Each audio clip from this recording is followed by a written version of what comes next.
Good morning, viewers. It's another blessed day. You're welcome to the Daily Fountain Devotional Summary, a daily devotional guide for a close relationship with God. This is a summary of the Daily Fountain Devotional of the Anglican Communion. This summary is by Hope Eleosi Onekpe. You are welcome. Hello, good day. You are welcome to the Daily Fountain Morning Devotion. This summary intends to bring to us understanding to God's words by the help of the Holy Spirit. You are welcome to today, Saturday, April 12, 2025. And the topic for today's devotion is a fragrant offering. Let's bow our heads as we pray. Lord, even as we prepare to share your word from John chapter 12, verses 1 to 11, we ask that you open our hearts to truly understand your message. Grant us wisdom and clarity to convey your truth with love and authenticity. This day, Lord, may your words resonate with the hearts of those who listen. And may the Holy Spirit empower your message to bring healing, transformation, and a deeper relationship with you. In Jesus' name we pray. Amen. Our text for today is the book of John 12. We'll be reading from verse 1 to 11. John chapter 12, verses 1 to 11 reads, 6 days before the Passover, Jesus came to Bethany, where Lazarus lived, whom Jesus had raised from the dead. Here a dinner was given in Jesus' honor. Martha served, while Lazarus was among those reclining at the table with him. Then Mary took about half a liter of pure nard, an expensive perfume. She poured it on Jesus' feet and wiped his feet with her hair, and the house was filled with the fragrance of the perfume. But one of his disciples, Judas Iscariot, who was later to betray him, objected, "Why wasn't this perfume sold and the money given to the poor? It was worth a year's wages." He did not say this because he cared about the poor, but because he was a thief. As keeper of the money bag, he used to help himself to what was put into it. "Leave her alone," Jesus replied. "It was intended that she should save this perfume for the day of my burial. You will always have the poor among you, but you will not always have me." Meanwhile, a large crowd of Jews found out that Jesus was there and came not only because of him, but also to see Lazarus, whom he had raised from the dead. So the chief priests made plans to kill Lazarus as well. For on account of him, many of the Jews were going over to Jesus and believing in him. This is the word of God. Thanks be to God. Praise the Lord. Let's see what our guide for today has for us. It says, consider the striking features of the three people mentioned in this text during the visit of Jesus to Bethany after raising Lazarus from the dead. Martha served food at the table, and Mary poured an expensive perfume on Jesus.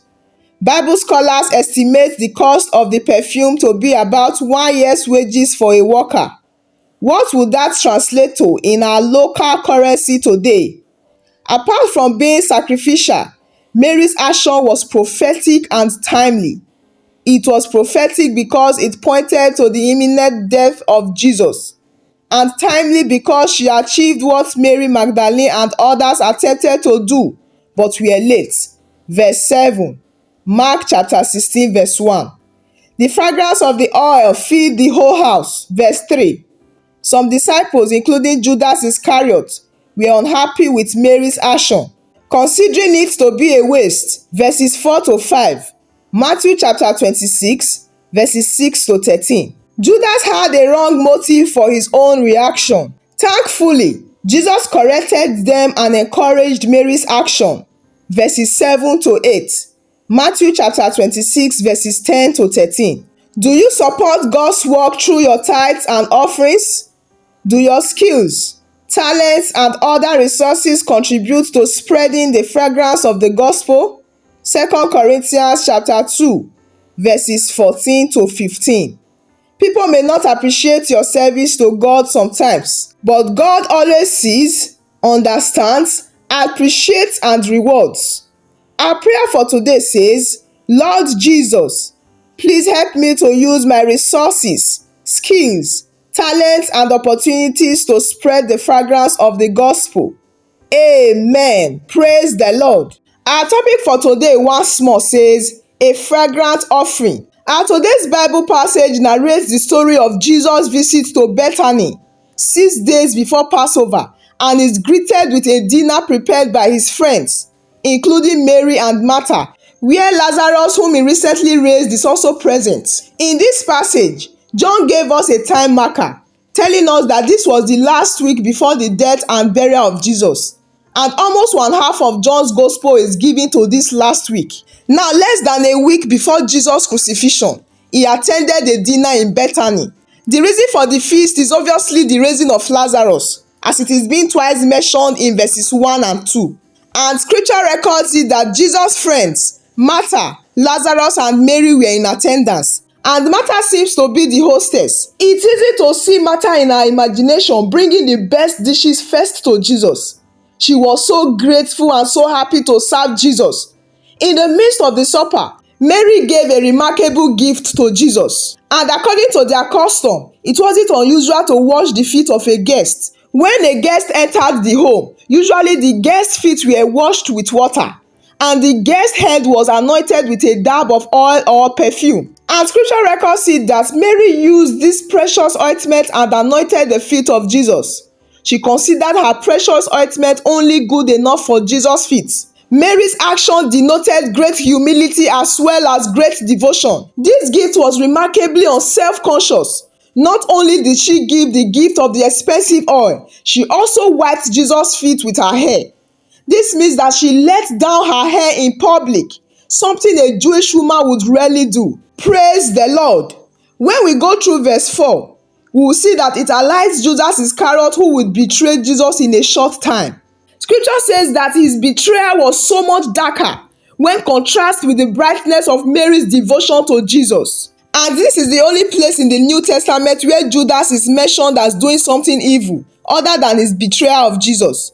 Judas successfully hid the darkness of his heart from everyone except Jesus. He would sell his Savior. From this passage, we rightly suppose that John did not know at that time that Judas was a thief. We also rightly suppose that Jesus did know that Judas was a thief, yet he appointed him to be treasurer. Scripture says that when a man has gone deep in selfish greed, that he has left common honesty behind him. The sight of self-love looks foolish in his eyes. It was probably through greed and discontent the devil gained a foothold in Judas' life. So we must take heed of discontent. Same way Judas criticized Mary in her love for Jesus. That was what Judas did. Scripture says that it is better to be like Mary, extreme in her love for Jesus, than to be like Judas criticizing others. And verses 9 to 11 tells us that the chief priests plotted to kill both Jesus and Lazarus. They believed that having Lazarus around was an embarrassment to their theological system. And for them, there was only one solution to this embarrassing problem: to put Lazarus to death also. They would prefer to kill a man only because God had made him alive. Take note of this: when men hate Christ, they also hate those whom he has blessed. And we go to any length in seeking to silence their testimony. We could imagine how blind they were not to perceive that he who had raised him after he had been dead for 4 days could raise him again. This made the problem of the chief priests worse, because the miracle of raising Lazarus from the dead drew many people to Jesus. Praise the Lord. The story of Mary anointing Jesus the fragrant offering symbolized Mary's extravagant love and devotion. It was a pleasing aroma to God. It represents her selfless act of worship, giving her most precious possession, and foreshadows Jesus' own sacrifice. As followers, our action to God should be more than just a gesture of respect. It should be a demonstration of our deep love for Jesus. When giving an offering to God, it should be your most valuable possession without expectation of return. It should be an offering pleasing to God, a sweet-smelling incense. We should be imitators of God as dearly loved children, and we must live a life of love just as Christ loved us. Because of that love, He gave himself up for us as a fragrant offering and sacrifice to God. Ephesians chapter 5 verses 1 to 2. At this moment, we are going to pray for ourselves.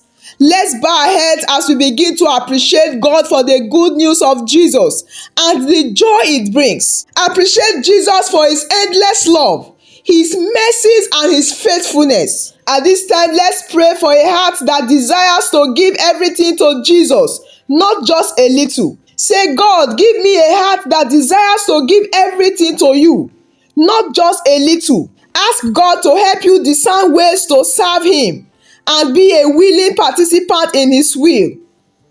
Ask God to protect you from those who may criticize your devotion to him. At this time, pray that God will strengthen and protect believers who are facing persecution or opposition. Wherever they are, may their faith be strengthened by Jesus. Lastly, let's ask God to give us strength and resilience to stand firm in our faith, even when we are facing opposition. Appreciate him for prayers answered. In Jesus' name we pray. Lord Jesus, we thank you for the example of Mary's love and devotion shown in John chapter 12. May we, like her, be willing to give our all, even our precious possessions, just for your sake. Lord, help us to discern true worship from the world and to avoid the trap of greed and self-interest. Grant us the courage to love you freely without hesitation, even when others may not understand. Lord, help us to be faithful witnesses of your love in this world, protecting us from criticism and opening our hearts to your teachings. These we've asked. In Jesus' name we have prayed. Amen. Praise the Lord. I believe you have been blessed. Thank you for joining us today. Do well to join us tomorrow morning again for another episode of the Daily Fountain Devotion. Also do well to follow us on our TikTok and Facebook at the Daily Fountain Devotional Summary. Do remember that you are loved greatly. I wish you a blessed and fruitful day. Thank you for joining us today. If you have been blessed and would like to have more of this, consider liking and subscribing. Share with friends and family as well. Join us tomorrow again. God bless you.